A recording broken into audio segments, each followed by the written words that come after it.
International award یافتہ شخصیت انسانی حقوق کے علمدار international human rights council IHRC کے ایگزیکٹو ممبر ورلڈ اور سینئر پیٹرونیشیو محترم ڈاکٹر ذاکر حسین عادل نے ادارہ بیٹر فری لائف کا دورہ کیا۔ اس حوالے سے مزید تفصیلات جانتے ہیں کراچی سے ہمارے نمائندے جاوید محمود رائی سے۔ جی بالکل، انٹرنیشنل ایوارڈ یافتہ شخصیت انسانی حقوق کے علمدار انٹرنیشنل ہیومن رائٹ کونسل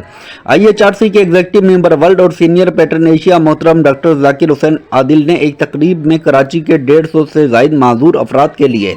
کام کرنے والے ادارہ بیریٹر فری لائف کے معذور عہدیداروں سے وعدہ کیا تھا کہ وہ معذورین کی مذکورہ NGO کو سماجی اور فلاحی فروغ کے لیے انٹرنیشنل آرٹیکل نمبر 28 سیکشن 1 کے تحت اپنے اخراجات پر رجسٹرڈ کرا کر دیں گے، جس کے حوالے سے محترم ڈاکٹر ذاکر حسین عادل نے اپنے عہدیداران کے ہمراہ مذکورہ ادارے کا دورہ کیا اور ان سے گفتگو کی۔ اس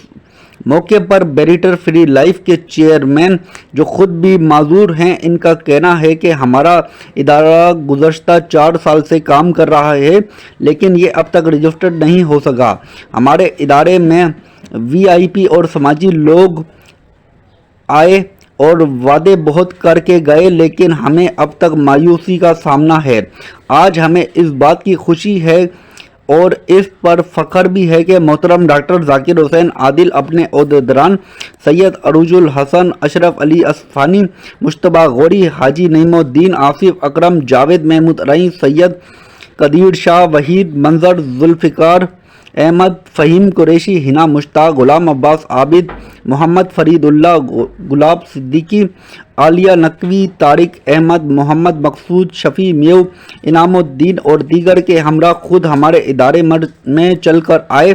معززین سے ملاقات کی اور رجسٹریشن فارم کا اندراج کر کے رجسٹریشن کا آغاز کر دیا، جس پر ہم سب کے لیے دعا گو ہیں۔ جی